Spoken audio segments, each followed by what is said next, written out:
وعن ابن مسعود رضي الله عنه قال قال رسول الله صلى الله عليه وسلم إذا كنتم ثلاثة فلا يتناجى اثنان دون الآخر حتى تختلطوا بالناس من أجل أن ذلك يحزنه. متفق عليه واللفظ لمسلم. هذه الأحاديث كلها تتعلق بالآداب الشرعية التي أراد المؤلف بيانها في هذا الباب. الأول فيما يتعلق بالاختلاط والمناجاة، بين صلى الله عليه وسلم أنه لا يجوز للثلاثة إذا كانوا في مجلس أن يتناجى اثنان دون الثالث. إن الحمد لله نحمده ونستعينه ونستغفره ونعوذ بالله من شرور أنفسنا ومن سيئات أعمالنا، من يهده الله فلا مضل له ومن يضلل فلا هادي له، وأشهد أن لا إله إلا الله وحده لا شريك له، وأشهد أن محمدا عبده ورسوله. أما بعد، فإن خير الحديث كتاب الله، وخير الهدي هدي محمد صلى الله عليه وسلم، وشر الأمور محدثاتها، وكل محدثة بدعة، وكل بدعة ضلالة، وكل ضلالة في النار. نعوذ بالله تعالى من النار وما قرب إليه من قول وعمل، ونسأله سبحانه وتعالى الجنة وما قرب إليها من قول وعمل. ساری تعریفیں اللہ رب العالمین کے لیے، اور مکمل ترین پورے طور پر درود و سلام اس کے رسول، اس کے حبیب، ہمارے امام، ہمارے سردار محمد صلی اللہ علیہ وسلم پر، آپ کی آل پر، آپ کے اصحاب پر، اور اس پر جس نے قیامت تک آپ کا راستہ اختیار کیا اور آپ کی ہدایت سے راہیاب ہوا. اور اللہ رب العزت سے دعا کرتا ہوں کہ ہم سبھی کا انہی میں شمار ہو جنہوں نے آپ صلی اللہ علیہ وسلم کا راستہ اختیار کیا اور آپ کی ہدایت سے راہیاب ہوئے. آمین یا رب العالمین. معزز بھائیوں، عزیز ساتھیوں اور ہماری ماؤں اور بہنوں، یہ درس نمبر 12 ہے باب التیمم کا، اور حدیث ہے حدیث نمبر 8. ایک مرتبہ پھر سے حدیث ذکر کر رہا ہوں، اختصاراً ترجمہ پیش کر رہا ہوں تاکہ پھر اس حدیث سے جو مستنبط فقہی مسائل ہیں وہ بیان کروں، واضح کروں. وعن ابی سعید الخدری رضی اللہ عنہ قال خرج رجلان فی سفر فحضرت الصلاة وليس معهما ماء فتيمما صعيدا طيبا فصليا ثم وجد الماء في الوقت فأعاد أحدهما الصلاة والوضوء ولم يعد الآخر، ثم أتيا رسول الله صلى الله عليه وسلم فذكر ذلك له، فقال للذي لم يعد أصبت السنة وأجزأتك صلاتك، وقال للآخر لك الأجر مرتين. رواه أبو داود والنسائی. حضرت ابو سعید الخدری رضی اللہ عنہ روایت کرتے ہیں کہ دو آدمی سفر میں نکلے اور ان کے پاس پانی نہیں تھا. نماز کا ٹائم آیا تو انہوں نے کیا کیا؟ تیمم کیا، اور تیمم کرنے کے بعد انہوں نے نماز پڑھ لی. پھر ابھی اس وقت کی نماز کا وقت باقی رہا کہ پانی مل گیا، تو ان دونوں میں سے ایک نے دوبارہ وضو کیا نئے سرے سے، اور اس نے پھر نماز اس نے دہرا لی، دوسرے نے نماز دہرائی نہیں. جب نبی اکرم صلی اللہ علیہ وسلم کے پاس واپس آئے تو آپ نے اس شخص سے کہا جس نے نماز نہیں دہرائی، اصبت السنہ واجزأتک صلاتک، کہ آپ نے یا تو نے سنت کے مطابق کیا. اصبت السنہ، سنت کے مطابق تم نے کیا اور تجھے تیری نماز کافی ہو گئی. اور دوسرے شخص سے کہا لک الاجر مرتین، کہ تجھے دگنا اجر ملے گا. حدیث کی تخریج اور کلمات اس کی وضاحت ہو گئی، اور بات اب یہاں تک پہنچی فقہ الحدیث. اس حدیث سے جو مستنبط فائدے ہیں، اس میں حقیقت میں ایک اہم مسئلہ ہے، اور اس کے بعد اسی سے متصل مزید 2 اور مسائل ہیں، یعنی 3 مسائل ہیں. پہلا مسئلہ یہ ہے، اس حدیث میں اس بات کی دلیل ہے، ایک چیز نہ بھولیں کہ حدیث سند کے اعتبار سے کیا ہے؟ ضعیف ہے، مرسل ہے. اس لیے صحیح جو مسئلہ ہے کہ وہ حدیث مرسل ہے، اور مرسل جو حدیث ہے اس میں انقطاع ہے، اور سند میں اگر انقطاع ہے تو حدیث ضعیف ہے. پہلا مسئلہ اس حدیث میں یہ ہے، اس حدیث میں اس بات کی دلیل ہے کہ جس آدمی کو پانی میسر نہیں ہوا اور اس نے پھر تیمم کیا اور تیمم کر کے اس نے نماز پڑھ لی اور پھر اسی نماز کے ٹائم میں وقت میں پانی میسر ہو گیا، پانی مل گیا، تو کیا ہے؟ اسے نماز دہرانی نہیں چاہیے، بلکہ جائز اور درست نہیں ہے کہ وہ نماز دہرائے۔ کیوں؟ اس لیے کہ نبی صلی اللہ علیہ وسلم نے کہا اصبت السنہ، تم نے سنت کے مطابق تم نے عمل کیا، تو سنت کے جب مطابق ہے تو پھر اب اس کی مخالفت نہیں کرنی چاہیے۔ تو سنت کا یہی طریقہ ہے کہ دوبارہ وہ نماز کو نہ دہرائی جائے، اس لیے کہ آپ صلی اللہ علیہ وسلم نے کہا اصبت السنہ، تم نے سنت کی موافقت کی یا تم نے سنت کے مطابق عمل کیا۔ تو جب سنت کے مطابق ہے تو پھر مزید دہرانے کی ضرورت نہیں ہے۔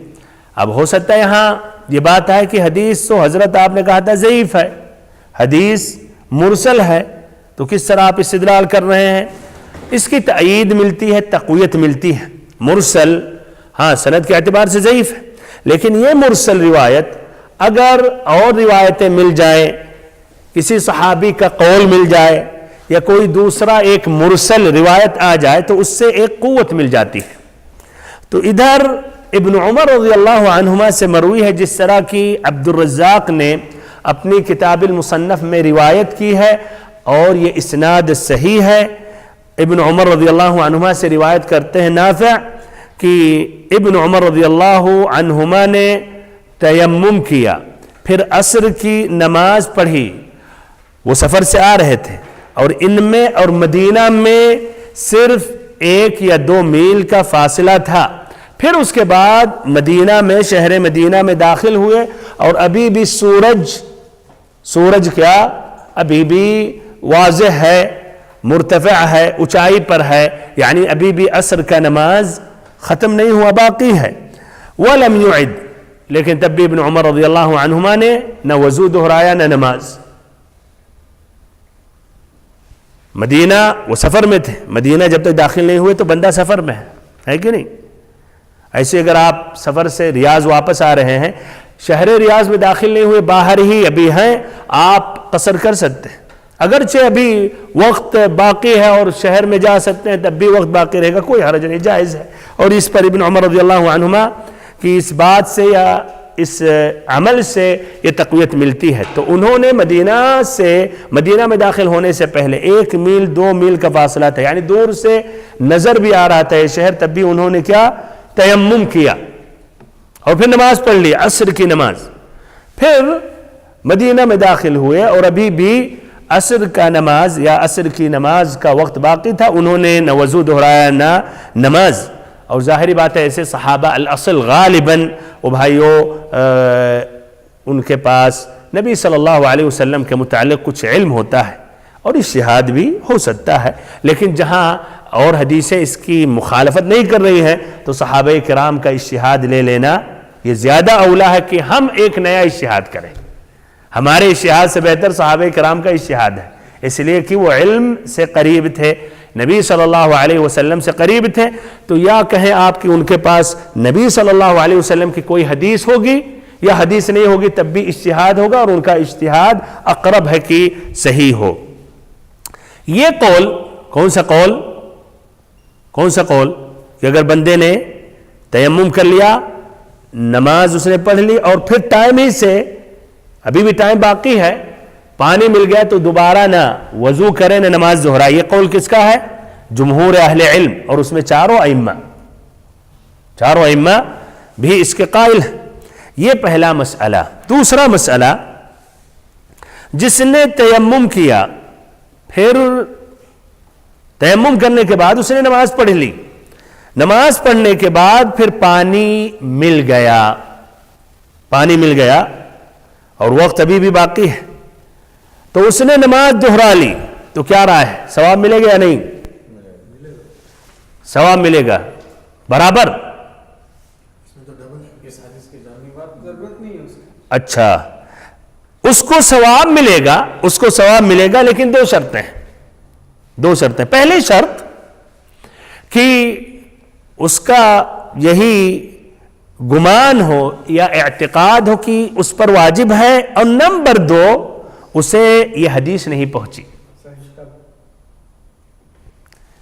پھر سے ایک مرتبہ، میں بار بار دہراتا ہوں تاکہ ذہن میں بات بیٹھ جائے. ایک آدمی نے تیمم کیا، پانی میسر نہیں تھا، اور نماز اس نے پڑھ لی، پھر پانی مل گیا، ابھی بھی نماز کا وقت باقی ہے، تو اگر وہ پھر سے دہرائے، وضو کرے، نماز پڑھے تو اسے ثواب ملے گا، لیکن دو شرطیں. نمبر ایک کہ اس کا یہ اعتقاد ہو، اس کا یہ غالب گمان ہو کہ یہی واجب ہے کہ پانی کر کے نماز پڑھے، یہی سمجھ رہا تھا. اور نمبر دو، اسے یہ حدیث نہیں پہنچی یا حدیث کا علم نہیں تھا، تو وہ ثواب کا مستحق ہوگا، ثواب کا مستحق ہوگا. لیکن کے بعد اگر اسے معلوم تھا شرعی حکم، یہ حدیث بھی، اس حدیث کا علم ہو گیا، یہ حدیث کا علم پہنچ گیا، جیسے آپ سے بھی حدیث سن لیا اور حدیث مرسل ہے، لیکن تقویت ملتی ابن عمر رضی اللہ عنہما کے فعل سے، اور اس کے بعد بھی آدمی دہرائے تاکہ ڈبل ثواب ملے، تو کیا رہا ہے؟ حقیقت میں اس نے مخالفت کی، اور ایسے ہی اس نے قصداً سنت کی مخالفت کی، تو وہ ثواب کا مستحق نہیں ہوگا. تیسرا مسئلہ، اب یہ پورا خلاصہ ہے، سمجھیے اس مسئلے کا، کہ آدمی نے تیمم کیا، نماز پڑھ لی، اور پھر پانی مل گیا. اس کے مختلف حالات، یا تیمم کیا اور نماز میں داخل ہو گیا، پھر پانی آ گیا، یا تیمم کر لیا اور نماز اس نے ابھی نہیں پڑھی اور پانی آ گیا.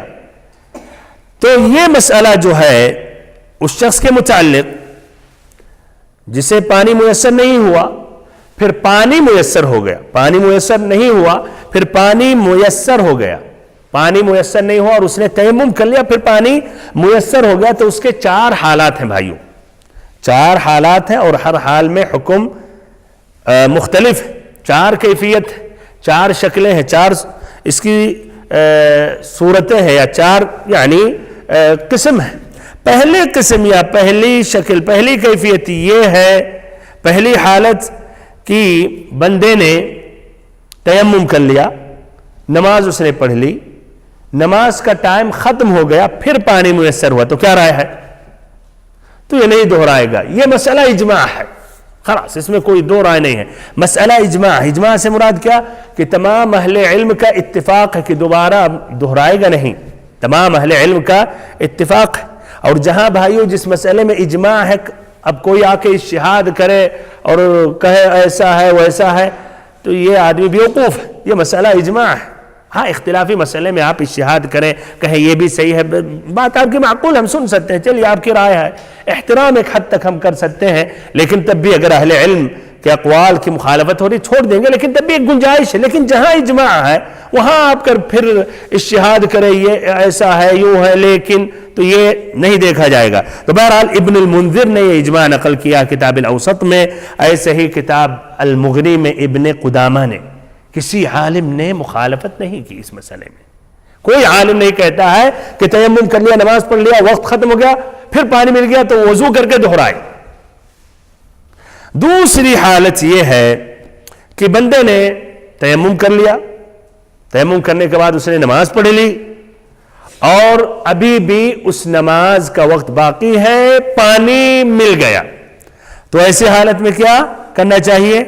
نماز نہ وضو اسے دہرانی چاہیے، ہے کہ نہیں؟ اور یہی جمہور اہل علم کا، جس میں چاروں ائمہ ان کا قول ہے، جس طرح کی یہ حدیث اس بات کی دلالت کرتی ہے. اور شروع میں پہلا جو مسئلہ میں نے وہی ذکر کیا کہ دہرانا نہیں چاہیے، بلکہ صحیح مسئلہ یہی ہے کہ وہ بلکہ جائز نہیں کہ وہ دہرائے. اب تیسری صورت بھائی، تیسری حالت کیا ہے؟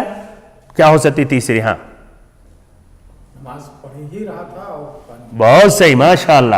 تیسری اب صورت، تیسری کیفیت یہ ہے کہ بندے نے تیمم کر لیا، طبعا پانی نہیں میسر ہے، یہ قطع کوئی نہ کہے کہ پانی تھا یا نہیں تھا، اور پھر اس کے بعد وہ اللہ اکبر کہہ کے نماز میں داخل ہو گیا، تکبیرہ تحریمہ، مان لیں پہلی رکعت میں تھا، دوسری رکعت میں جب پہنچا تو پانی پہنچ گیا. ایک گاڑی والا آ گیا، پانی ماشاءاللہ آگے ہلا کے گاڑی روک دیا اس نے کہ اہلا وسہلا آپ پانی استعمال کر سکتے ہیں. تو ایسی حالت میں کیا رہا ہے؟ نماز توڑے اور پھر وضو کرے یا نماز پوری کرے؟ نماز پوری کرے، نماز پوری کرے. مسئلہ اجماع ہے، اجماعی مسئلہ یا مسئلہ متفق علیہ ہے. اچھا پھر وہ حدیث کی طرف غور و فکر کریں. یہ حدیث یا حدیث پر نظر دوڑائیں. حدیث عربی عبارت میں کیا ہے؟ فَعَادَ أَحَدُهُمَا الصَّلَاةَ وَالْوُضُوءَ. اس کے بعد جو آنے والی ایک حدیث ہے یا اس سے پہلے والی حدیث کیا ہے؟ کون سی حدیث ہے؟ اس سے پہلے والی حدیث، ہاں ذرا پیچھے ہوں. اس سے پہلے والی حدیث کیا ہے؟ کسی کو نہیں معلوم. کتاب کسی کے پاس نہیں ہے، نہ کسی کے پاس مذکرے ہیں. یار عجیب ہیں آپ لوگ. عمار بن یاسر وہ حدیث نمبر 2 ہے. نمبر 1 جابر بن عبداللہ، پھر عمار بن یاسر. ابو ہریرہ رضی اللہ عنہ والی حدیث الصعید وضوء المسلم وإن لم يجد الماء 10 سنين فإذا وجد الماء فليتق الله وليمسه بشرته. کہ 10 سال تک بھی اگر پانی میسر نہ ہو تو تیمم کرتا رہے، اور جب تیمم میسر ہو تو اللہ سے ڈرے اور پھر اپنی چمڑی سے اس کو کیا یا استعمال کرے یا پانی کو پہنچائے چمڑی تک. اور ابو ذر رضی اللہ عنہ سے بھی مروی ہے. تو اس حدیث کو اگر سامنے رکھ دیا جائے تو کیا رائے ہے؟ نماز کے دوران اگر پانی آ گیا تو کیا رائے ہے؟ نماز کو چھوڑ دینا چاہے، ترک کر دینا چاہیے یا نہیں؟ نہیں چھوڑنا چاہیے، پورے کریں. اس حدیث کی روشنی میں بھی، اس حدیث کو روشنی فَلْيَتَّقِ اللَّهُ وَلْيُمِسَّهُ بَشَرَتَهُ. اور پانی ادھر سامنے نظر آ رہا ہے اسے نماز کی حالت میں. چلیے اچھا بہرحال المہم آپ سمجھ گئے، مسئلہ سمجھ گئے. اب تو پھر سے تیسری حالت یہ ہے کہ بندے نے تیمم کر لیا، تیمم کرنے کے بعد تکبیرہ تحریمہ اللہ اکبر کہہ کے نماز میں داخل ہو گیا، اسی درمیان پانی پہنچ گیا. تو کیا رائے ہے ادھر؟ ایسی صورت میں اس مسئلے میں 2 قول ہیں. پہلا قول یہ ہے کہ اس کا تیمم باطل ہو جاتا ہے اور اس کی نماز بھی باطل ہو جاتی ہے، اور اس پر اب لازمی ہے کہ نئے سرے سے وضو کرے، پانی سے وضو کرے اور نماز کو دہرائے. یہی مشہور ہے حنابلہ کے نزدیک، احناف کا بھی یہی مذہب ہے. ابن حزم نے اسی قول کو راجح قرار دیا ہے، ابن المنذر نے ثوری سے نقل کیا ہے. اس دور کے جو شیخ بن باز رحمہ اللہ ورحمہ اللہ جمیع العلماء جو گزرے ہیں وہ بھی اسی کے قائل ہیں. ان کی دلیلیں اقوال ائمہ اپنی دلیلوں پہ کرنا چاہیے. بار بار آپ لوگوں سے کہہ رہا ہوں، آپ لوگ کو دلیلوں پر دھیان دینا چاہیے. جو دلیل اقرب ہے صواب اس قول کو لے لینا چاہیے. آپ تقلید اس مرحلے میں نہیں ہے کہ ایک دم کچھ بھی علم نہیں ہے تو آپ جو بھی کسی نے بتا دیا وہ لے چلتے رہیں، انشاءاللہ کوئی حرج نہیں. کسی بھی عالم کے پیچھے پڑ گئے آپ فروعی مسائل میں. دلیل نمبر 1 قرآن مجید کی آیت کریمہ عام ہے، خاص اس حالت کے لیے نہیں ہے، لیکن استدلال کیا جاتا ہے فَلَمْ تَجِدُوا مَاءً فَتَيَمَّمُوا فَلَمْ تَجِدُوا مَاءً فَتَيَمَّمُوا. اگر پانی نہ ملے تب تیمم کر لو. اور ایسی حالت میں کیا رائے ہے؟ نماز میں داخل ہو گیا لیکن پانی حاصل ہوا یا نہیں ہوا؟ پانی مل گیا یا نہیں؟ پانی میسر ہے یا نہیں؟ تو کہتے ہیں اس طرح اس کا تیمم باطل ہو گیا، اور جب تیمم باطل ہو گیا تو اس کی نماز باطل ہو گئی، اس لیے کہ دوبارہ حدث اسے لاحق ہو گیا. یہ پہلی دلیل. دوسری دلیل جو بھی میں نے ذکر کیا تھا کہ ابو ہریرہ رضی اللہ عنہ کی حدیث جو گزری ہے فَإِذَا وَجَدَ الْمَاءَ فَلْيَتَّقِ اللَّهَ وَلْيُمِسَّهُ بَشَرَتَهُ، کہ جب پانی مل جائے تو اللہ سے ڈرے، اللہ کی تعظیم کرے اور اپنی چمڑی کو اپنی چمڑی تک پہنچائے. تو یہ آدمی کو پانی مل گیا نماز ختم ہونے سے پہلے، تو اس پر اب لازمی ہو گیا کہ پانی کو چمڑی تک پہنچائے، یعنی مکمل وضو کرے، اور اس طرح ساتھ ساتھ اب اس کا تیمم باطل ہو گیا. بہرحال یہ پہلا قول ہے. دوسرا قول، اس کی بھی دلیل پر دھیان دیں، پھر دیکھیں کہ آپ دلیلوں کے بعد آپ کس قول کی طرف زیادہ مطمئن ہیں. کس قول آسان نہیں ہے، کس قول کو اقرب الی الصواب سمجھ رہے ہیں. حدیث کی روشنی میں، قرآن کی روشنی میں، قرآن اور حدیث کے مفہوم میں سب سے قریب کس قول کو سمجھ رہے ہیں، اس کے بعد بتائے گا. دوسرا قول یہ ہے کہ نہیں، تیمم اس کا باطل نہیں ہوگا، تیمم اس کا باقی ہے، طہارت اس کی باقی ہے، اس پر لازمی نہیں ہے کہ نماز دہرائے یا نئے سرے سے وضو کرے. یہ قول جمہور اہل علم کا ہے، اس میں مالکیہ ہیں، شافعیہ ہیں. امام احمد سے بھی ایک دوسری روایت مروی ہے لیکن کہا جاتا ہے اس قول سے واپس ہو گئے ہیں. ابن المنذر کی بھی یہی رائے ہے، اور وہ بھی ایک امام ابو ثور. ائمہ بھائیو، ائمہ کی تعداد کافی ہے، بس 4 ائمہ زیادہ مشہور ہوئے ہیں، اس میں سے ایک امام ابو ثور بھی ہیں، اور ایسے ہی الثوری جن کا ذکر ہے یہ بھی ان ائمہ میں سے، لیکن ان کا اتنے مشہور نہیں ہوئے. ائمہ کے مشہور ہونے کے 2 اہم سبب تھے. کیا سبب بھائیو؟ ذرا موضوع سے ہٹ رہا ہوں، بس سمجھانے کے لیے واپس ہو جاتا ہوں. ایک تو کہ ان کے شاگرد بہت مضبوط قسم کے شاگرد مل گئے جنہوں نے اپنے امام کے فقہ کو رائج کیا، اور نمبر 2 کوئی حکومت، سیاسی پاور مل گئی جس کی وجہ سے اس مذہب کو اپنا لیا اس حاکم نے. جس طرح کہ عباسی حکومت نے حنفی مسلک کو شروع دور میں انہوں نے اس کو سمجھیے لیا، اور اس کی وجہ سے یہ مذہب یعنی زیادہ مشہور ہو گیا، پھیل گیا. بہرحال بھائی اور محترم ساتھیوں، تو ان کی دلیلیں کیا ہیں؟ ان کی دلیلیں یہ ہے کہ بندہ نماز میں داخل ہو گیا، نماز اس نے شروع کر دیا، نماز اس نے شروع کر دی، اور جب نماز اس نے شروع کی تو اس وقت اس کے لیے جائز تھا، شرعی اعتبار سے وہ داخل ہوا. اب جب شرعی اعتبار سے داخل ہوا اور اس وقت بھی اس سے پہلے اس نے تیمم کر لیا، اس نے طہارت کر لی، اور طہارت اس کی پکی ہے اور نماز کے دوران ہے، تو پھر اب نماز کے دوران اس سے مخاطب یا اس سے آپ اب اس پر فرض نہیں کر سکتے ہیں کہ نئے سرے سے وضو کرے. نماز کے دوران اب اس پر فرض نہیں ہے کہ پانی استعمال کرے. نماز کے دوران اب مخاطب نہیں ہے کہ نئے سرے سے طہارت کو دہرائے. اور جو کہتے ہیں، یہ کہہ رہے ہیں کہ جو کہتے ہیں کہ نئے سرے سے وضو کرے، نئے سرے سے نماز پڑھے، ان کو دلیل دینی ہوگی، واضح دلیل، عام دلیل نہیں، کہہ رہے واضح دلیل دینی چاہیے، قرآن یا حدیث سے یا اہل علم کا اجماع. اور نہ قرآن کی کوئی اس مسئلے میں واضح دلیل ہے، نہ حدیث ہے، نہ اہل علم کا اجماع ہے. یہ 2 قول ہیں اس طرح. بھائی اور محترم ساتھیوں، اب کیا رائے ہے؟ کون سا قول زیادہ راجح ہے؟ دوسرا راجح. بہرحال یہ فروعی مسئلہ ہے جس قول کی طرف آپ زیادہ مطمئن ہیں.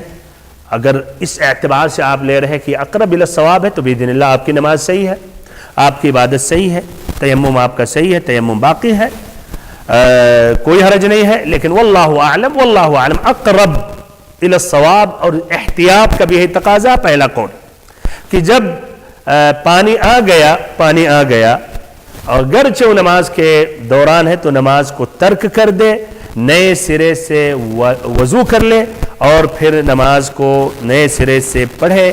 اس لیے کہ جو بھی ہے فَإِن لَمْ تَجِدُوا مَاءً، آیت عام ہے لیکن تب بھی فَإِن لَمْ تَجِدُوا مَاءً، ایسی حالت کے لیے اگر پانی میسر نہ ہو اور حقیقت میں یہ آدمی کے سامنے پانی موجود ہے، اگرچہ نماز میں ہے لیکن پانی موجود ہے، تو غیر مناسب ہے کہ پانی موجود ہے اور اس نے تیمم کیا ہے اور اس سے اب نماز کو مکمل کرے. تو اللہ عالم یہ اقرب الی الصواب ہے.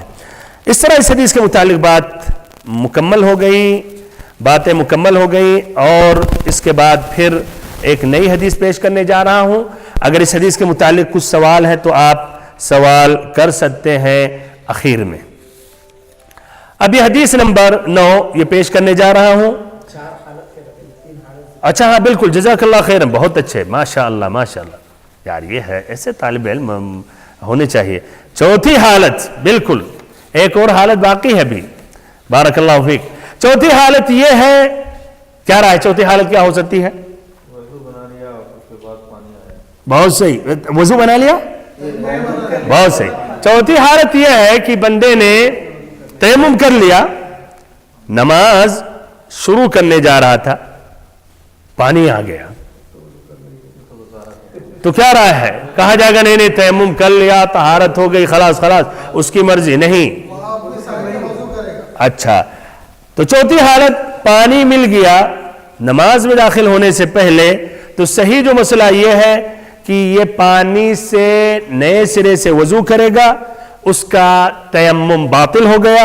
ابن المنذر رحمہ اللہ فرماتے ہیں اجمع عوام اہل العلم على ان من تيمم ثم وجد الماء قبل دخوله في الصلاة أن طهارته تنتقض وعليه أن يتطهر ويصلي إلا حرفا روي عن أبي سلمة. يعني کہتے ہیں ابن المنذر رحمہ اللہ کہ اجمع عوام اہل العلم، یعنی اکثر اہل علم کا اجماع ہے. اس کے معنی مکمل اجماع نہیں ہے، کچھ لوگوں نے مخالفت کی ہے، کچھ لوگوں نے، لیکن اجماع کے قریب ہے. تو اکثر اہل علم کا اجماع ہے کہ جس نے تیمم کیا پھر پانی مل گیا اور نماز میں داخل ہونے سے پہلے سابقہ اس کی طہارت کیا باطل ہو جائے گی، اور اس طرح نئے سرے سے وضو کرے گا، نماز پڑھے گا، الا کہ ابو سلمہ سے مروی ہے اس کی مخالفت. تو بہرحال اگر معمولی اختلاف ہے تو اس کو بھائیو ترک کر دینا چاہیے، اور ایسے قول میں اب مناسب نہیں ہے کہ کوئی اجتہاد کرے کہ نہیں کوئی مسئلہ نہیں ہے. تو چوتھی حالت میں کیا نئے سرے سے وہ وضو کر لے. تو یہ 4 حالات ہیں، اختصاراً دہرا رہا ہوں. پہلی کیفیت کیا ہے کہ آدمی نے تیمم کیا، نماز پڑھ لیا، پھر وقت ختم ہو گیا تو بالاجماع نہیں دہرائے گا. دوسری حالت یہ ہے کہ آدمی نے تیمم کر لیا، نماز پڑھ لیا، پھر ابھی بھی نماز کا وقت باقی ہے، پانی مل گیا، تو یہ بھی کیا صحیح مسئلہ ہے جمہور اہل علم ائمہ 4 کہ وہ نہ نماز دہرائے گا نہ وضو دہرائے گا. تیسری کیفیت حالت یہ ہے کہ تیمم کر لیا، نماز میں داخل ہو گیا، پھر پانی نماز کے دوران آ گیا. تو اس میں 2 قول ہیں، اقرب الی الصواب ہے نماز توڑ دینے سرے سے وضو کر کے نماز پڑھ لے، اور چوتھی حالت یہ ہے کہ تیمم کر لیا اس کے بعد پانی مل گیا، تو یہ شبہ اجماع ہے کہ نئے سرے سے وضو کرے پھر نماز پڑھے. اس طرح اس حدیث کے متعلق بات مکمل ہو گئی. جزاکم اللہ خیرا وبارک اللہ فیکم لحسن استماعکم وصلی اللہ وسلم وبارک وانعم علی عبدک ورسولک محمد.